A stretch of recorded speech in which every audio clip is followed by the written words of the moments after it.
ونستغفره ونعوذ بالله من شرور أنفسنا وسيئات أعمالنا من يهده الله فلا مضل له ومن يضلل فلا هادي له وأشهد أن لا إله إلا الله وحده لا شريك له وأشهد أن محمدا عبده ورسوله يا أيها الذين آمنوا اتقوا الله حق تقاته ولا تموتن إلا وأنتم مسلمون يا أيها الناس اتقوا ربكم الذي خلقكم من نفس واحدة وخلق منها زوجها وبث منهما رجالا كثيرا ونساء واتقوا الله الذي تساءلون به والأرحام إن الله كان عليكم رقيبا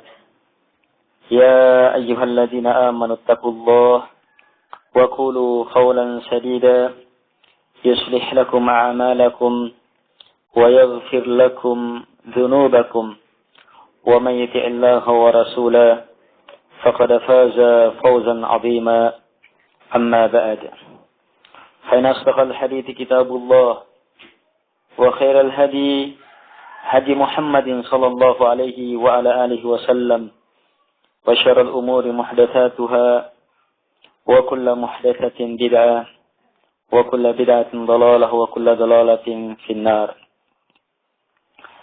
Jamaah pengajian yang dimuliakan oleh Allah Subhanahu wa taala. Kita sungguh bersyukur kepada Allah Subhanahu wa taala atas berbagai nikmat yang Allah Subhanahu wa taala curahkan. Sadar atau tak kita sadari, kebaikan demi kebaikan dari Allah Subhanahu wa taala tidak akan mungkin kita hitung-hitung. Tidak akan mungkin kita bisa membilangnya. Wa in ta'uddu ni'matallahi la tuhsuha. Ayat yang sangat sering kita dengar. Jika kalian menghitung-hitung nikmat Allah Subhanahu wa taala, la tuhsuha. Kita tidak akan mungkin bisa melakukan ihsa. Menghitung, mengetahui bilangan dari nikmat demi nikmat itu. Karena besarnya nikmat itu. Dan terus-menerusnya nikmat itu tercurah. Karena itu jamaah, mari kita betul-betul bersyukur kepada Allah Subhanahu wa taala atas berbagai nikmat yang Allah Subhanahu wa taala limpahkan. Terus kami mengingatkan diri kami bahwa kesyukuran yang sebenarnya adalah ketika hati yakin bahwa nikmat itu datang hanya dari Allah. Kemudian mulut membenarkannya dengan mengatakan ini kebaikan, keutamaan dari Allah. Seraya terus-menerus memuji dan membesarkan pemberi nikmat Allah Subhanahu wa taala, dan puncak kesyukuran itu adalah dengan memanfaatkan nikmat lahiriah dan batiniah kita, nikmat jasad dan harta kita untuk semakin tunduk dan taat kepada Allah Subhanahu wa taala. Sebab disinilah hakikat nikmat. Siapa yang sampai ke sini maka benar pahamnya tentang nikmat. Orang yang benar pahamnya tentang nikmat adalah mereka betul-betul memahami bahwa nikmat Allah beri untuk agar supaya kita semakin tunduk dan taat kepada Allah. Yang dengan ketundukan dan ketaatan itu kita pun semakin mulia di sisi Allah Subhanahu wa taala. Jadi orang diberi nikmat oleh Allah sebenarnya untuk Allah sempurnakan nikmatnya. Tetapi dengan memiliki kuncinya kesyukuran terhadap nikmat. Jamaah yang dimuliakan oleh Allah Subhanahu wa taala. Kesyukuran terhadap nikmat adalah keutamaan yang sangat besar. Rasulullah sallallahu alaihi wa ala alihi wasallam sangat dan sangat menginginkan jenjang ini. Lihat bagaimana beliau sallallahu alaihi wasallam yang telah diberi nikmat demi nikmat yang sangat besar, nikmat yang tiada tandingannya, tapi bersamaan dengan itu beliau adalah hamba Allah yang paling bersyukur. Tetap beliau kejar kesyukuran itu. Di suatu malam ketika istri beliau yang sangat beliau cintai, Aisyah radhiyallahu anha, mendekatkan dirinya kepada beliau. Tapi beliau ketika itu bangkit kepada Allah, melakukan salat yang sangat luar biasa. Menangis beliau. Takut kepada Allah subhanahu wa ta'ala. Ketika sahabat mengingatkan, kenapa? Apa yang kamu khawatirkan lagi ya Rasulullah? Bukankah kesalahanmu telah termaafkan yang lalu dan yang akan datang? Maka apa jawaban Rasulullah SAW? Afala akunu abdan syakura. Tidakkah saya menjadi hamba yang bersyukur? Tidakkah saya menjadi hamba yang bersyukur? Beliau ingin menjadi orang yang paling bersyukur.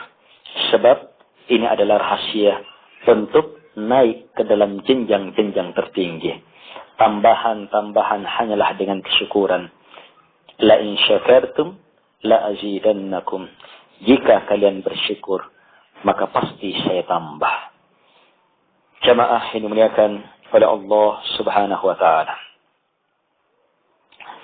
Pada kesempatan ini, kami akan mengingatkan diri kami dan kepada jamaah seluruhnya akan firman Allah subhanahu wa ta'ala.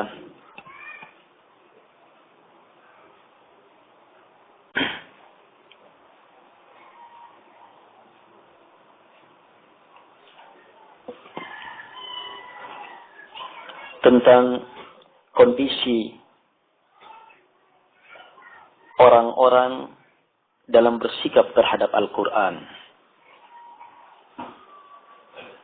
Rasulullah sallallahu alaihi wa ala alihi wasallam pernah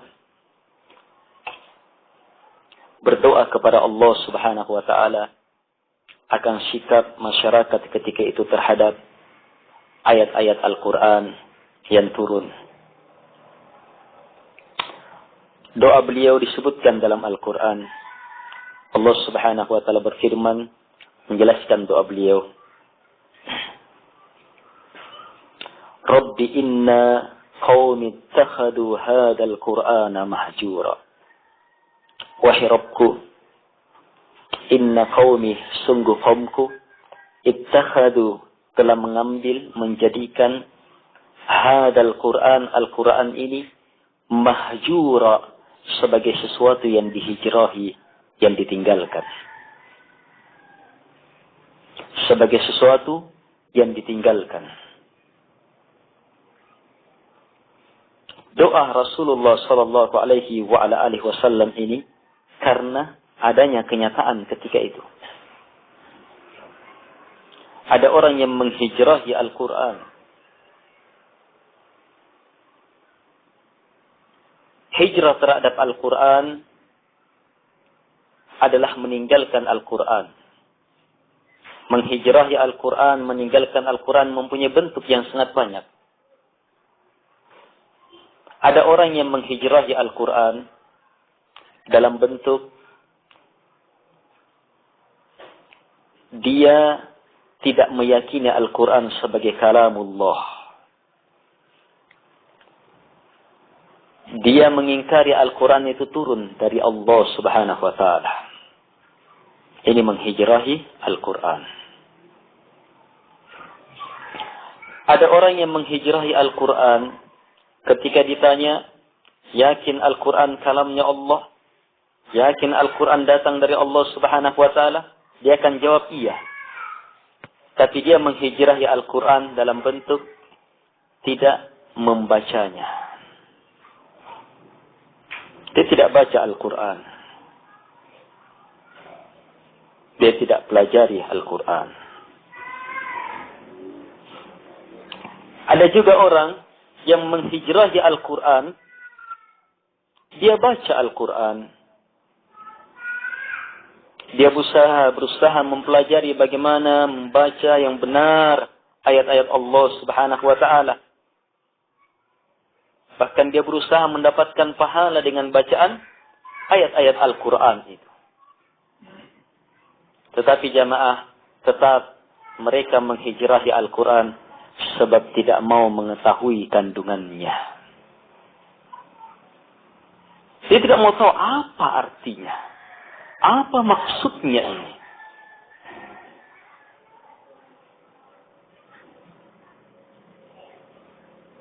Ada juga orang yang menghijrahi Al-Quran, dia paham, dia hafal.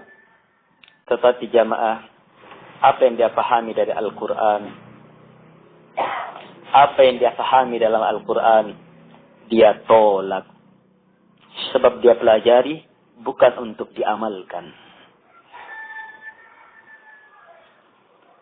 Mungkin dia mendapat gelar melalui pembahasan nilai-nilai Al-Quran. Mungkin dia mendapat kedudukan yang tinggi melalui hal-hal yang berhubungan dengan Al-Quran. Hati pengamalan akan nilai Al-Quran jauh. Dia hijrahi Al-Quran setelah dia ketahui. Ini sifat orang-orang Yahudi dan kaum muslimin yang mengikutinya. Jamaah ini muliakan oleh Allah Subhanahu wa ta'ala. Menghijrahi Al-Quran dalam bentuk tidak menjadikannya sebagai huda, sebagai petunjuk. Padahal hanya ketika kita menjadikan Al-Quran sebagai huda, maka di sanalah nilai-nilai takwa itu akan terwujud. Dan dengan ketakwaan ini kemuliaan akan ada. Allah Subhanahu wa ta'ala mengingatkan kita, inna akramakum indallahi atqakum. Sungguh yang paling mulia di antara kalian adalah yang paling bertakwa. Dalam ayat yang lain Allah Subhanahu wa taala mengingatkan, memerintahkan kita, wa tazawwadu fa inna khairaz zadi taqwa. Berbekal kalian sebab sungguh sebaik-baik bekal adalah takwa. Berbekal dengan takwa. Bagaimana maksudnya? Kembali kepada nilai-nilai Al-Quran. Jadikan Al-Quran sebagai pedoman. Dalilnya Alif Lam Mim. Dzalikal kitab la raiba fi hudal lil muttaqin. Alif Lam Mim. Dzalikal kitab, itu adalah kitab. Al-Quran tertulis. La raiba fi, yang tak ada keraguan di dalamnya. Huda, petunjuk, lil muttaqin, bagi orang-orang yang bertakwa. Perhatikan kalimat ini, sering kita ungkap ini. Huda, ia adalah huda, petunjuk, li bagi al-muttaqin, orang-orang yang takwa telah menjadi sifat baginya. Muttaqin kata sifat. Muttaqin di sini kata sifat. Sehingga ciri di sini, ciri takwa di sini adalah ciri khusus. Ciri yang sangat mendasar. Huda, dia adalah huda, petunjuk lil muttaqin, bagi orang yang takwa telah menjadi sifat baginya. Orang-orang yang betul-betul telah memiliki ketakwaan, berada dalam lautan ketakwaan, adalah mereka-mereka menjadikan Al-Quran sebagai huda, sebagai pedoman hidupnya. Jadi ketika kita ingin mulia dengan ketakwaan, maka mulialah dengan nilai-nilai Al-Quran yang kita mampu jadikan sebagai huda, sebagai pedoman dalam kehidupan. Jadi ketika kita ingin berbekal dengan nilai-nilai takwa, itu artinya apa? Berbekal dengan petunjuk Al-Quran. Berbekal dengan petunjuk Al-Quran. Dan ini sangat sejalan dengan hadits Nabi SAW tentang negeri akhirat. Ketika Allah Subhanahu wa ta'ala, ketika Rasulullah menjelaskan, bagaimana Allah Subhanahu wa ta'ala memerintahkan seseorang untuk membaca Al-Quran. Setiap selesai satu ayat, disuruh naik tingkat. Baca lagi, naik tingkat. Akhir tingkatannya adalah di akhir bacaan Al-Qurannya. Bacaan Al-Quran yang dia miliki. Bekal Al-Quran yang dia miliki. Di mana sampai berapa bekalnya, disesuaikan dengan itu. Yang jelas akhir tingkatannya di surga, disesuaikan dengan itu. Karena itu, kesempurnaan dalam menguasai, menjadikan Al-Quran sebagai petunjuk adalah jenjang tertinggi di surga. Makanya Rasulullah mengatakan, khairukum man ta'allama Al-Quran wa 'allamah. Yang paling baiknya kalian adalah yang mempelajari Al-Quran dan mengajarkannya. Jamaah ini dimuliakan oleh Allah Subhanahu wa ta'ala.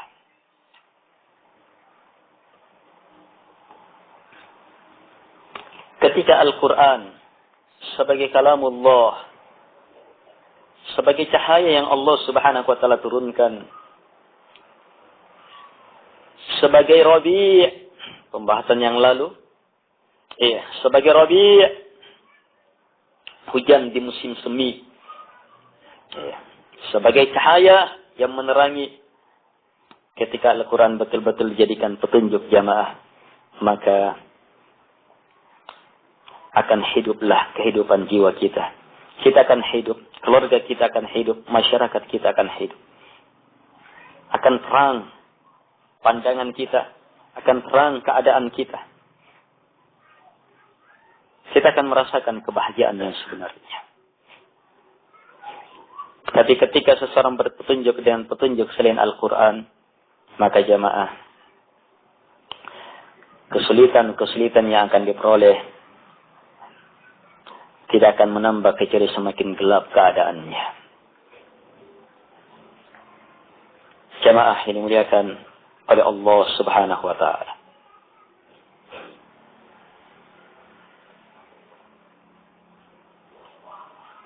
Banyak sekali keadaan jamaah kalau kita ingin melihat.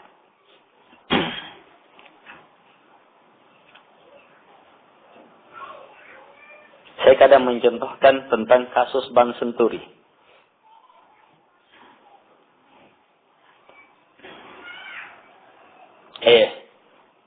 Lihat bagaimana sampai dibentuk pansus, bagaimana kerjanya pansus. Kalau orang lihat debat-debatnya, bagaimana seorang tenaga ahli meneliti perkara ini dan seterusnya, sampai ada yang membela, ada yang mendukung, ada yang tidak, macam-macam sikap-sikap seseorang. Tapi di antara semua sikap itu, ternyata tidak ada yang benar sikapnya kalau kita sikapi dengan pandangan Al-Quran. Padahal rumitnya itu pembahasan. Untuk melihat tidak ada yang benar terlalu gampang, terlalu mudah. Terlalu mudah. Tutup mata orang. Kamu salah semuanya. Goblok semuanya. Kenapa?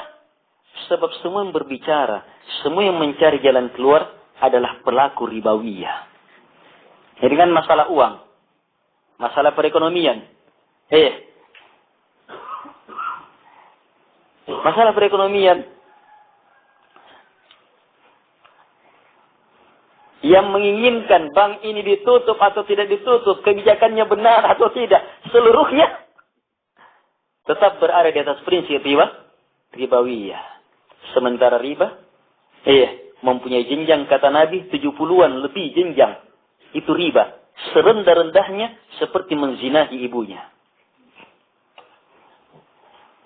Mungkinkah didapatkan jalan keluar sementara sistemnya masih ribawiyah?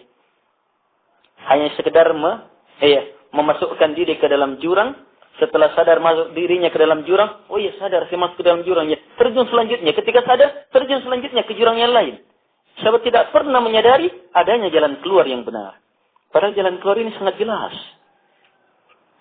Ribawiyah haram. Tapi kenapa tidak ditempuh jamaah? Gelap sudah dalam melihat petunjuk Al-Quran. Banyak orang menganggap kalau tidak ada sistem ribawiyah, tidak akan mungkin ada perekonomian. Ini berarti apa? Memustahilkan ilmunya Allah. Allah jamin kebaikan dunia, alam barzah dan di akhirat ketika kembali kepada Al-Quran dan Sunnah. Sementara dia memustahilkan. Jamaah yang dimuliakan oleh Allah Subhanahu wa ta'ala. Banyak sekali perkara. Yang diperdebatkan, yang dipertontonkan. Apakah mencakup perkara nasional, mendunia. Banyak sekali perkara jamaah. Kalau kita lihat dengan pandangan Al-Quran, kenapa kesibukannya orang terhadap perkara-perkara yang semisal ini?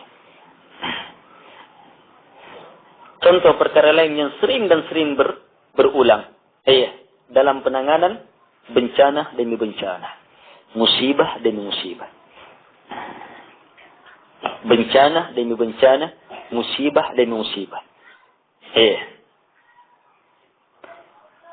Dalam Al-Quran Allah sangat jelas menjelaskan Dhahar al-fasadu fil barri wal bahr bima kasabat aydin nas liyudhiqahum ba'da alladhi 'amilu la'allakum yarji'un.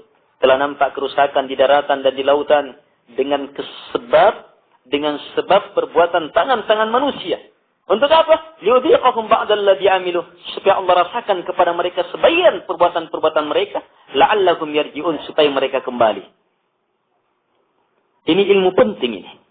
Tentang kerusakan yang terjadi di daratan dan di lautan. Ini ilmu penting. Bukan sekadar ayat. Bukan sekadar berita ini. Ini ilmu penting dari Allah Subhanahu wa ta'ala. Bahwa nampakkan bencana di daratan, di lautan itu, Allah yang menginginkannya. Yudhiqahum ba'dal ladzi amilu. Allah ingin rasakan kepada mereka sebahagian dari perbuatan-perbuatan mereka. Allah jelaskan sebabnya. Bima kasabat aydin nas, dengan sebab perbuatan tangan-tangan manusia. Banyak juga yang sudah sadar, memang kita yang salah ini. Tetapi terus lanjut. Dia tidak selesaikan di akhirnya. La'allahum yarji'un, supaya kembali. Kembali ke jalan Allah Subhanahu wa ta'ala. Sebagian kaum muslimin jamaah ragu akan nilai-nilai Al-Quran. Ragu akan kebenaran Al-Quran. Mereka menghijrahi Al-Quran sebagai hukum. Mereka menghijrahi Al-Quran sebagai pedoman hidup. Mereka menghijrahi Al-Quran sebagai penyembuh penyakit hati. Mereka menghijrahi Al-Quran sebagai apa? Penuntas berbagai permasalahan. Mereka menghijrahi Al-Quran sebagai cahaya. Dia tidak mencari cahaya dengan cahaya Al-Quran. Mereka menghijrahi Al-Quran dalam berbagai fungsi dan kemuliaan Al-Quran. Jamaah yang dimuliakan oleh Allah Subhanahu wa ta'ala. Kalau di zaman Rasulullah SAW, Nabi telah berdoa dengan doa ini. Rabbi, inna qawmi ittakhadu hadal Qur'ana mahjura. Wahai Rabbku, sungguh kaumku telah menjadikan Al-Quran ini sebagai sesuatu yang dihijrahi. Ini di zaman Nabi. Maka tentunya di zaman sekarang lebih banyak jamaah. Nabi SAW telah mengingatkan. La ya'ti zaman illa wa zamanul ladhi ba'dahu syarrum min. Tidak datang sebuah zaman kecuali pasti zaman setelahnya lebih jelek daripada zaman sebelumnya. Lebih jelek daripada zaman sebelumnya. Jamaah yang dimuliakan oleh Allah Subhanahu wa ta'ala.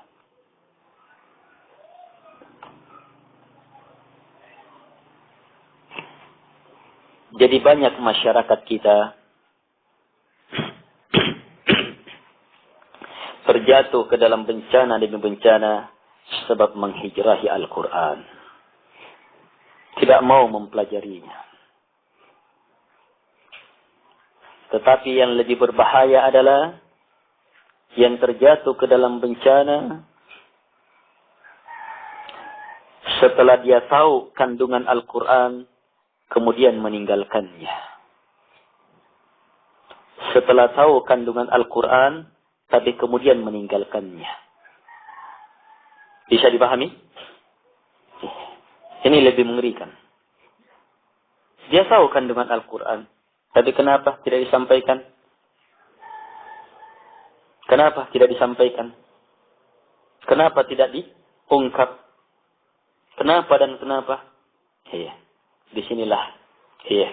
Ini jawabannya akan mengungkap. Jawaban dari pertanyaan ini akan mengungkap sebab-sebab besar kenapa manusia berpaling dari Al-Quran. Iya. Yang keumumannya kembali kepada apa? Dari jawaban ini ya. Hampir semua jawabannya untuk pertanyaan ini kembali kepada kecintaan terhadap keduniaan. Takut kehilangan jabatan. Iya. Takut kehilangan wanita. Takut kehilangan pekerjaan. Iya. Takut tidak laku barang-barangnya. Takut tidak bisa makan. Iya. Tidak jadi orang. Tidak jadi orang kalau tidak jadi orang kalau kita tidak tinggalkan Al-Quran. Jadi nanti jadi orang itu kalau bagaimana kita tinggalkan Al-Quran. Sebahagiannya kita ambil. Tapi kalau memang bermasalah tinggalkan sajalah dulu. Jamaah yang dimuliakan oleh Allah Subhanahu wa taala. Tapi ada yang lebih mengerikan lagi. Ada yang lebih mengerikan lagi. Mereka-mereka yang memahami dan mempelajari Al-Quran, tetapi ilmu dan paham dia tentang Al-Quran adalah bagaimana agar supaya Al-Quran ditinggalkan. Dia justru menggunakan ayat-ayat Al-Quran untuk meninggalkan kandungan-kandungan Al-Quran. Dia gunakan ayat-ayat Quran agar supaya meninggalkan nilai-nilai Al-Quran. Ini lebih mengerikan. Inilah yang dikenal dengan dalam Al-Quran dengan kata syaitan sebagai penghalang dari jalan dakwah Nabi dan Rasul Allah Subhanahu wa taala. Allah Subhanahu wa taala berfirman, "Wa kadzalika ja'alna likulli nabiyyin 'aduwwan syayatinal insi wal jin yuhi ba'duhum ila ba'd zukhrufal qawli ghurura." Demikianlah kami telah menjadikan untuk setiap nabi kami telah jadikan aduwan musuh. Musuhnya siapa? Syayatin, syaitan, syayatin al-insi wal jin, dari kalangan manusia dan jin. Yuhi ba'duhum ila ba'd. Sebagian mereka memberikan wahyu bisikan kepada sebagian lainnya. Berupa apa? Zukhrufal qawli gurura. Jangan heran kalau ada orang yang justru menggunakan Qul ya ayyuhal kafirun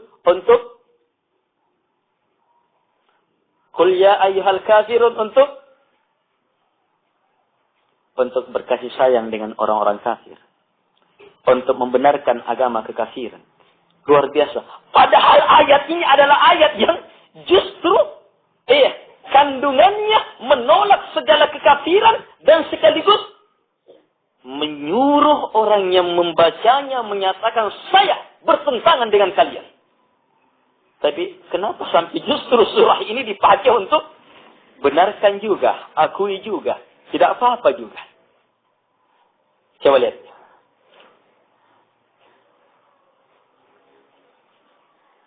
Banyak orang yang berbicara tentang ayat-ayat Al-Quran. Saya ungkap ini, siapa orangnya bisa jadikan contoh, sudah meninggal orangnya.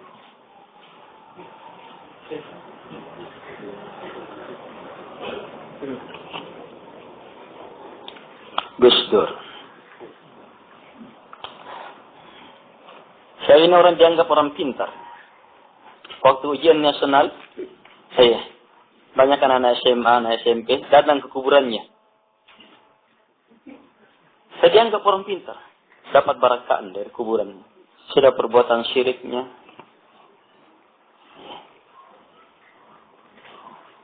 Saya tidak pernah melihat orang bodoh sebodoh Gus Dur ini. Hitam betul. Buta mata, buta hati. Lihat surah Ya Ayyuhal Kafirun ini. Awalnya Allah suruh apa? Qul, sampaikan. Ya Ayyuhal Kafirun, wahai orang-orang kafir. Kalimat Al-Kafir mencakup semua orang kafir. Yahudi, Nasara, Buddha, Hindu, aliran kepercayaan. Semuanya kena. Semua selain Islam. Dipanggil. Untuk kita nyatakan sikap. Disuruh kita menyatakan Ya Ayyuhal Kafirun. Wahai orang-orang kafir. Disuruh Allah suruh kita untuk mengatakan wahai orang-orang kafir. Tapi justru dia pakai ayat ini untuk apa? Ayat ini menyuruh kita membenarkan semua agama. Jadi mana pahamnya itu?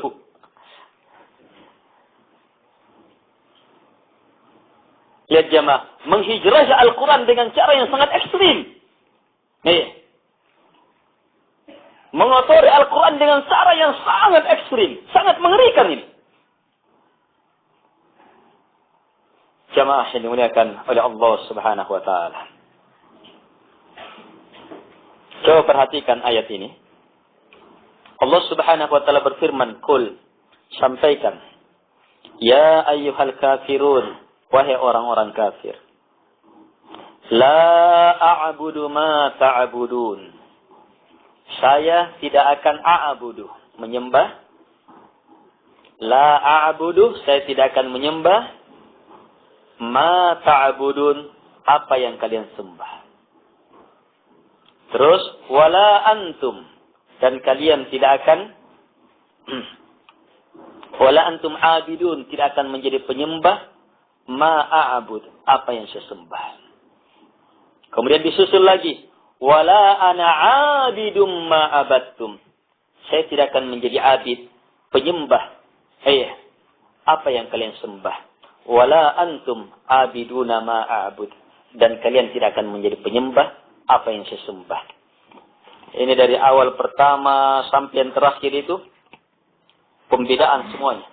Ayat yang berisi pembedaan, pernyataan sikap kita berbeda-berbeda. Di akhir ayat puncaknya, lakum dinukum waliyadin. Perbedaan betul. Lakum dinukum, bagi kalian dinukum, agama kalian. Waliyah, wali, dan untukku din, agamaku. Kalau dalam pembagian jamaah, kalau dalam pembagian orang yang tahu apa yang mau dibagi, disuruh memilih mana yang terbaik, maka dia kasih duluannya. Ini bagi kamu ini. Yang tidak baik itu. Dan ini untukku. Dan perhatikan ucapannya, lakum dinukum, bagi kalian. Siapa kalian di sini? Semua orang kafir? Lakum dinukum, din, kata tunggal. Agama kalian, kata tunggal. Bukan adyanukum, bukan agama-agama kalian. Kan banyak agama-agama kafir kan? Tapi di sini, di ayat ini disatukan.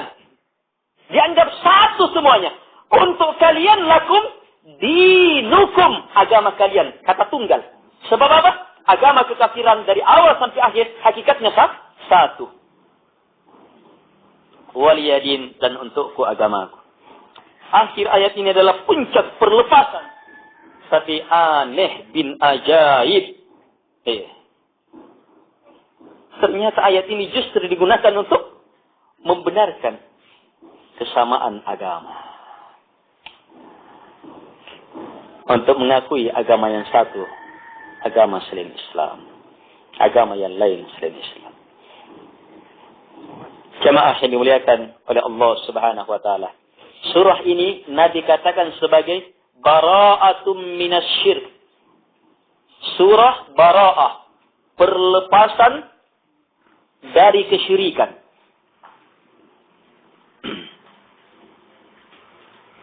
Dalam sebuah hadis Nabi tuntun agar supaya ketika kita mau tidur, Nabi tuntun agar supaya membaca bara'ah minasyirk. Membaca qul ya ayyuhal kafirun, kata Nabi, fa innaha bara'atun minasyirk.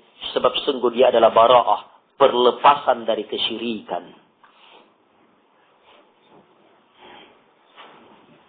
Jadi kalimat bara'ah, lihat bagaimana Nabi menjelaskan, dari namanya saja kita sudah bisa pahami.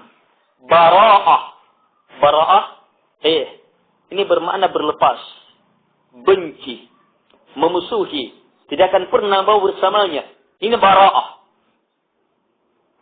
Saya bari terhadap kamu. Artinya saya melakukan bara'ah terhadap kamu. Artinya apa? Saya benci kamu. Jangan kamu dekat-dekat saya. Saya berlepas, kamu dengan saya tidak ada hubungan. Ini bara'ah. Nabi mengatakan surah ini bara'atum minasyirk. Bara'ah terhadap kesyirikan. Semua selain Islam.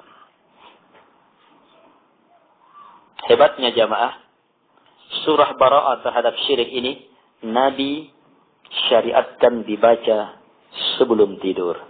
Sebab Nabi inginkan umatnya tidur dalam keadaan berada di atas ketauhidan, pemurnian, penghambaan kepada Allah Subhanahu wa taala. Ilmu penting jamaah. Sebab pada saat tidur kita tidak tahu kita dihidupkan kembali atau tidak. Kita dihidupkan kembali atau tidak. Itu yang pertama. Yang kedua, pada saat tidur biasa banyak kalau syaitan mau mengganggu, kita akan diserang pada saat tidur. Apakah melalui sihir, melalui bisikan-bisikan, mimpi-mimpi buruk dan semacam itu? Kalau kita miliki bara'ah terhadap kesyirikan ini, makin membantu kita untuk menghadapi gangguan-gangguan itu.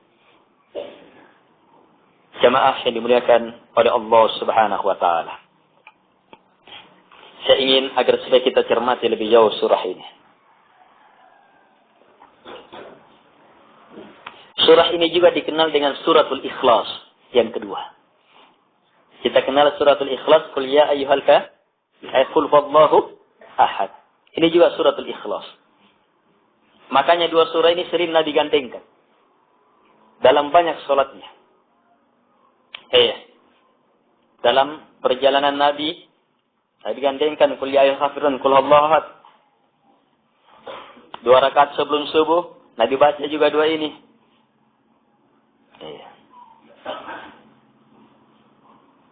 Rakaat tawaf Nabi baca juga dua ini. Sering Nabi SAW gandingkan dua ini. Sebab apa? Keduanya betul-betul mengantar kepada keikhlasan.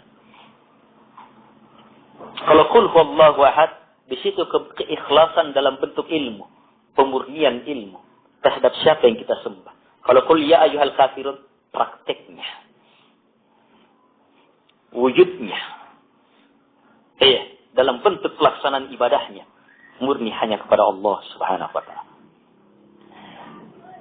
Lihat, qul, sampaikan. Kalimat qul, sampaikan ya Muhammad. Siapa yang diperintah? Rasulullah, umatnya yang menerima Al-Quran, sampaikan. Apa yang mau disampaikan? Ya ayyuhal kafirun la a'budu ma ta'budun dan seterusnya. Yang menjadi Al-Quran yang mana? Yang kalamnya Allah mulai dari mana? Ya ayyuhal kafirun atau mulai dari qul? Yang menjadi ayat Al-Quran yang mana? Dari ya ayyuhal kafirun atau qul? Ada. Yang mana ayat Al-Quran? Mulai dari qul atau mulai dari ya ayyuhal kafirun? Jadi qul bukan ayat Al-Quran. Ayat juga.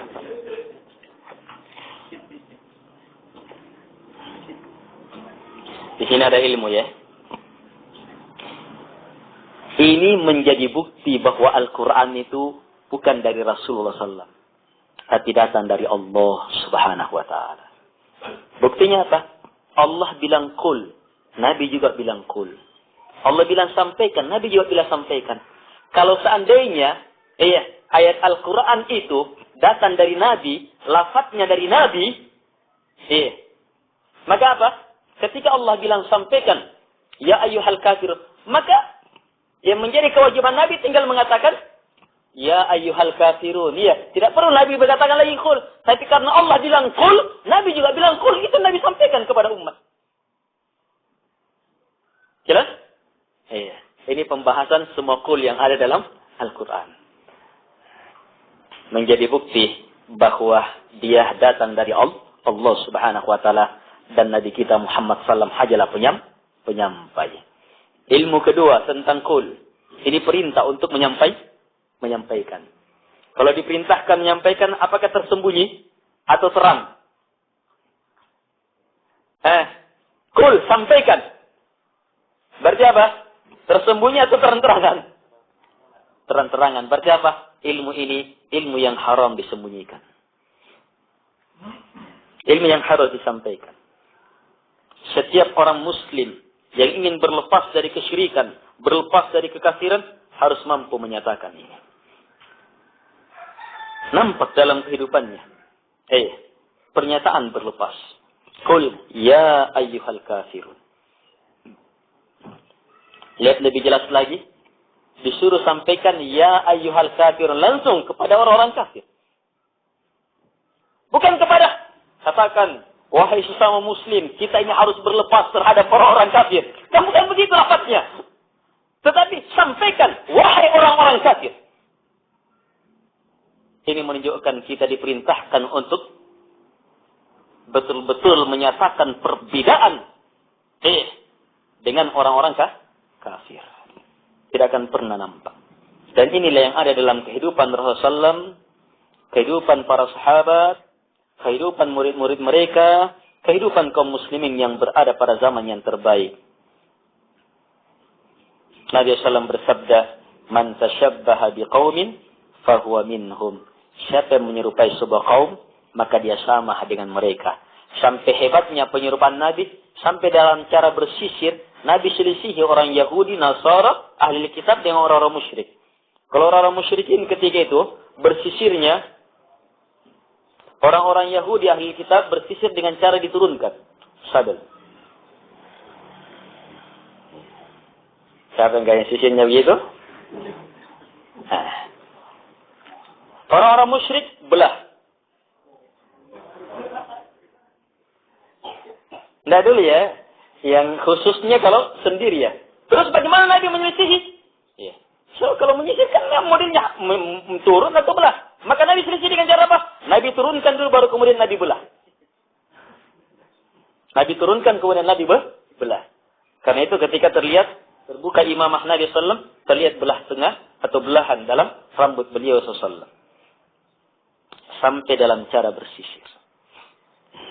Apalagi kalau masuk ke dalam cara-cara yang langsung merupakan praktek agama mereka. Betul-betul diselisihi.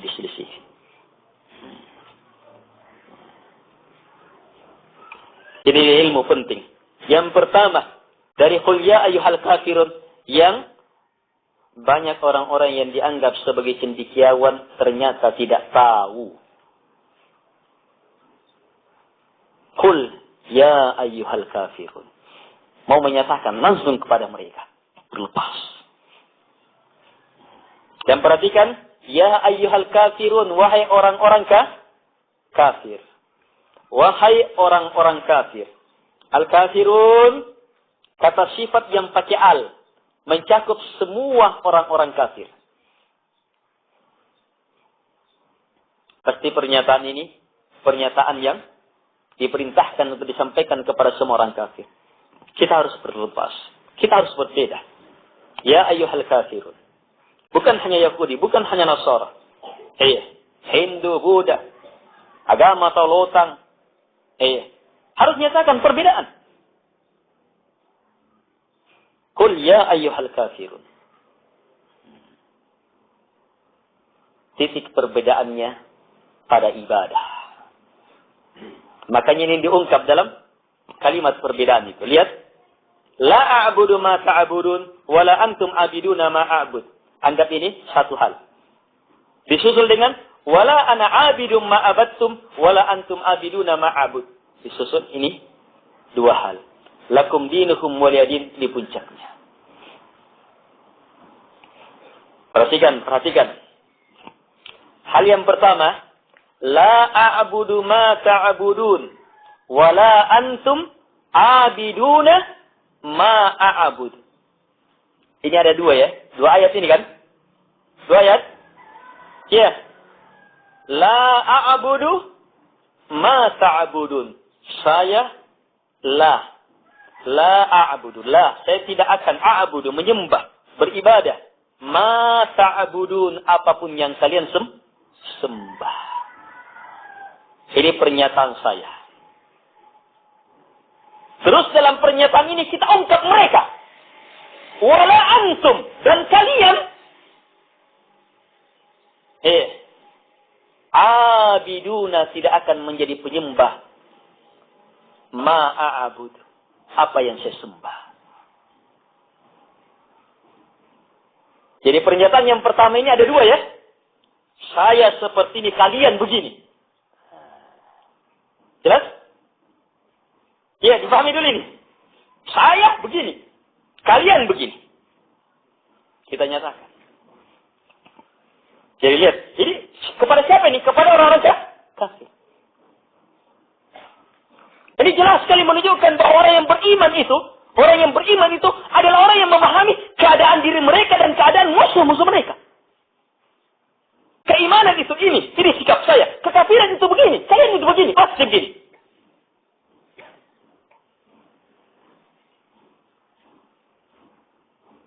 Lihat. Hal yang kedua, wala ana abidun, dan saya tidak akan menjadi abid, penyembah. Ma'abattum, apa yang kalian sembah. Kembali diungkap, tapi lafadznya berbeda. Kalau di atas, la a'budu, saya tidak akan menyembah, kata kerja. Kalau di sini, kata sifat. Wala ana abid, saya tidak akan menjadi abid, penyembah. Apa yang kalian sembah. Ini untuk kita. Untuk kita nyatakan kepada mereka, sama. Kalau kepada mereka sama. Wala antum abiduna ma'abud. Kalian tidak akan menjadi penyembah apa yang saya sembah. Sama tidak? Hah? Sama. Yang jelas dua hal ini. La a'budu ma ta'budun. Wala antum abiduna ma'abud. Lihat. Wala antum abiduna ma'abud. Ini nanti diulang. Sebentar. Kemudian kita nyatakan lagi. Wala ana abidum ma'abattum. Terus untuk kalian. Wala antum abiduna ma'abud. Ulang kan? Iya. Kemudian puncaknya. Lakum dinukum waliyadin. Sudah dipahami? Ini masih panjang ya pembahasannya. Pahami dulu ini. Kita belum jelaskan di sini kan? Hah? Sudah? Hah? Di sini? Belum. Baik.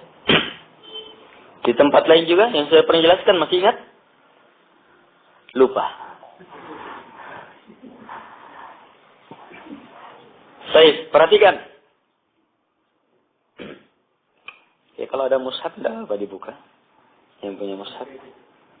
Iya. Itu buka. Bukan. Supaya jelas. Ya kalau ada Quran, mushaf. Iya, supaya jelas lafadznya. Tapi ini kan dihafal ya. Iya. Lihat sekarang. La a'budu ma ta'budun. Sikap kita. Saya ini. Saya tidak akan a'budu. Saya tidak akan menyembah. Kata kerja ya. A'budu. La a'budu. Kata kerja. Saya tidak akan menyembah. La a'budu. Saya tidak akan menyembah. Ma ta'budun. Apapun yang kalian sembah. Jelas? Terus untuk mereka apa? Wala antum abiduna ma'a'budu. Jadi pernyataan kita akan mereka, perhatikan, pernyataan kita akan mereka itu sama. La a'budu ma ta'budun wala antum abiduna ma'a'budu. Kalian tidak akan menjadi abidun, penyembah apa yang saya sembah. Di pernyataan kedua, untuk kita berbeda. Wala ana abid. Saya tidak akan abid. Bukan lagi la a'budu. Tapi wala ana abid. La abid. Saya tidak akan menjadi abid. Saya tidak akan menjadi penyembah. Kalau tadi di atas, saya tidak akan menyembah kata kerja. Kalau sekarang, saya tidak akan menjadi penyembah kata sifat. Saya tidak akan menjadi penyembah apa yang kalian sembah. Untuk mereka sama. Wala antum abiduna ma'a'budu. Sama? Kalian tidak akan menjadi penyembah apa yang saya sembah. Jamaah yang dimuliakan oleh Allah Subhanahu wa taala.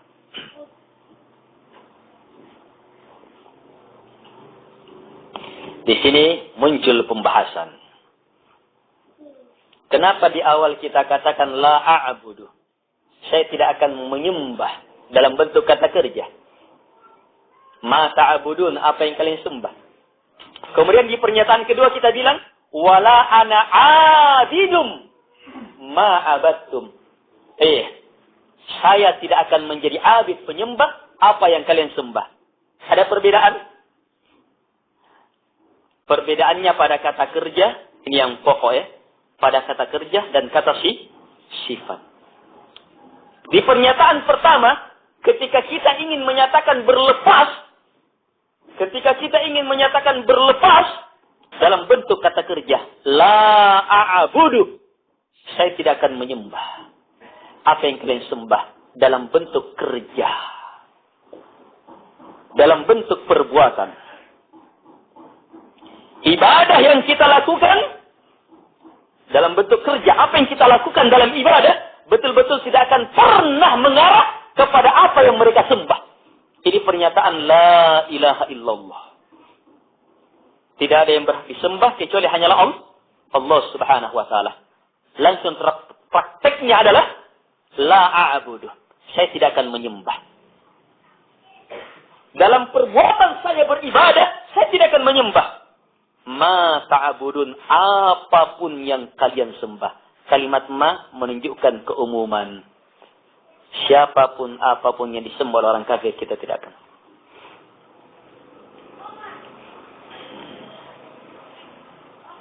Terus pada pernyataan kita yang kedua, kita katakan wala ana abid. Wala dan saya tidak. Wala dan tidak. Ana saya abid. Sebagai abid. Abid kata sifat, penyembah. Saya tidak akan menjadi penyembah. Ma'abattum, apa yang kalian sembah. Perhatikan. Kenapa sekarang datang dalam bentuk kata sifat penafiannya? Sebab yang diinginkan adalah berlepas dari penyembahan kepada selain Allah. Itu berupa apa? Perbuatan yang kemudian ditingkatkan menjadi sifat. Jelas? Perbuatan. Jadi perbuatannya kalau orang muslim itu, pekerjaan ibadahnya, apa yang dilakukan dalam ibadah, hanya kepada Allah, tidak kepada selain Allah. Ini ditingkatkan terus, disempurnakan terus, sampai akhirnya menjadi sifat. Menjadi abid. Penyembah hanya Allah, dan tidak akan pernah menjadi abid, penyembah selain Allah subhanahu wa ta'ala. Di sini ilmu penting. Bahwa berlepas dari semua yang disembah, yang dibesarkan oleh agama selain Islam, itu apa? Dalam bentuk kerja dan dalam bentuk sifat tingkatkan. Sudah mulai terlihat hebatnya perlepasan? Perlepasan dalam ayat ini. Tapi ternyata orang yang dianggap pintar jamaah justru menganggap ayat ini sebagai apa? Akui semuanya. Sangat mengherankan dari awal ayat sampai akhirnya perbedaan terus.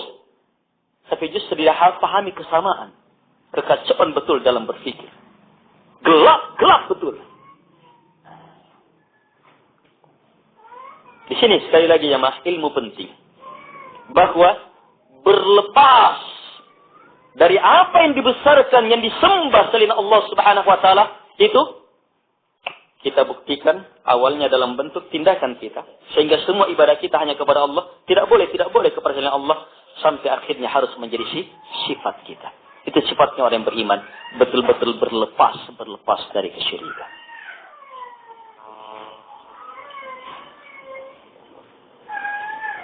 Jelas? Sekarang untuk mereka, kenapa sama? Ketika kita nyatakan bahwa mereka apa? Wala antum abiduna ma'abud. Kalian tidak akan menjadi abidun. Kata sifat. Untuk mereka kata sifat. Kalian tidak akan menjadi abidun. Kalian tidak akan menjadi abidun. Penyembah. Apa yang saya sembah. Di bawah kita ungkap lagi. Wala ana abidun ma'abadtum. Wala antum abiduna ma'abud. Sama kan? Jadi pernyataan kita untuk mereka, kita ungkap bahwa mereka dalam dua keadaan ini, kita nyatakan dengan pernyataan yang sama. Kalian tidak akan pernah selamanya. Ini keadaan kalian selamanya. Semua orang kafir seperti ini keadaannya. Tidak akan pernah menjadi abidun, penyembah apa yang saya sembah. Kenapa datang dalam bentuk kata abidun? Tidak datang dalam bentuk kata kerja. Misalnya, wala antum ta'buduna ma'a'budu. Ta'buduna. Kata kerja. Kalian tidak akan menyembah apa yang saya sembah dalam bentuk kata kerja. Kenapa? Sebab dalam bentuk kerja, dalam bentuk perbuatan, orang-orang kafir juga menyembah Allah. Orang Nasara menyembah Allah. Yahudi menyembah Allah. Agama-agama lain walaupun tidak mengatakan Allah, dia mengatakan yang maha kuasa. Yang maha besar. Dia menyembah Allah subhanahu wa ta'ala. Tapi dalam bentuk kerja, perbuatan, dia menyembah Allah. Tetapi bukan penyembah Allah. Sebab apa? Mereka menyembah Allah, selain Allah juga iya. Ini tidak ada manfaatnya.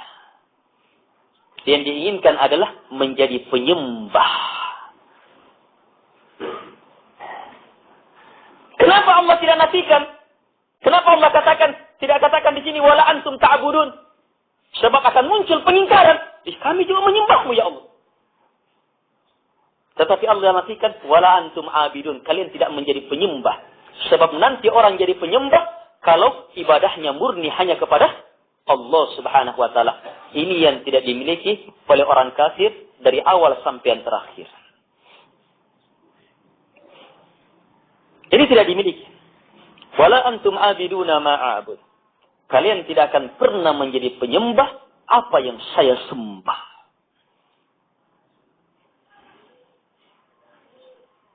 Jamaah yang dimuliakan oleh Allah Subhanahu wa taala. Mulai nampak? Saya ulangi.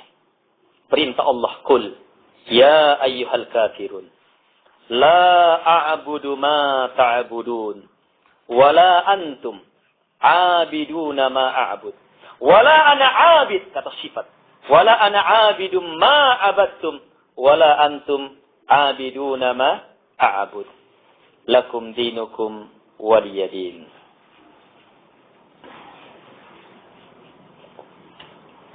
Cermati lebih jauh ayat yang telah kita bahas. Kita katakan apa? La a'budu ma ta'budun. Ma ta'budun. Kalau di bawah, wala ana 'abidum ma 'abadtum. Di atas, saya tidak akan menyembah apa yang kalian sembah dalam lafaz ma ta'budun. Kalau di bawah, saya tidak akan menjadi penyembah apa yang kalian sembah dalam bentuk ma'abattum. Sekarang ini dicermati. Ma ta'budun dengan ma'abattum. Sebab ini yang kita nyatakan, kita berlepas darinya. Kita tidak akan pernah menyembah ini. Kita harus tahu ini. Ma ta'budun. Apapun yang ta'budun. Dalam bentuk apa ini? Fi'il mudhari, kata kerja yang menunjukkan sedang dan akan. Kalau di bawah, wala ana abidum ma abattum. Ma apapun abattum, kata kerja lampau. Apapun yang telah kalian sembah. Jelas? Kalau begitu, kalau digabungkan dua kata kerja ini.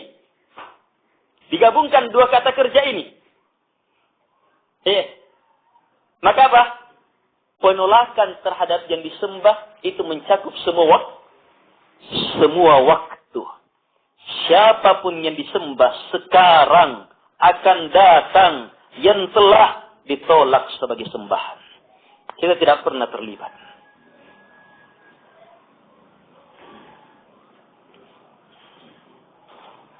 La a'budu ma ta'budun. Saya tidak akan menyembah apapun yang kalian sembah. Wala antum abiduna ma a'bud. Kalian tidak akan menjadi penyembah apapun yang saya sembah. Wala ana abidum ma abadtum. Saya tidak akan pernah menjadi penyembah apapun yang kalian sembah. Wala antum abiduna ma a'bud. Kalian tidak akan pernah menjadi penyembah apa yang saya sembah.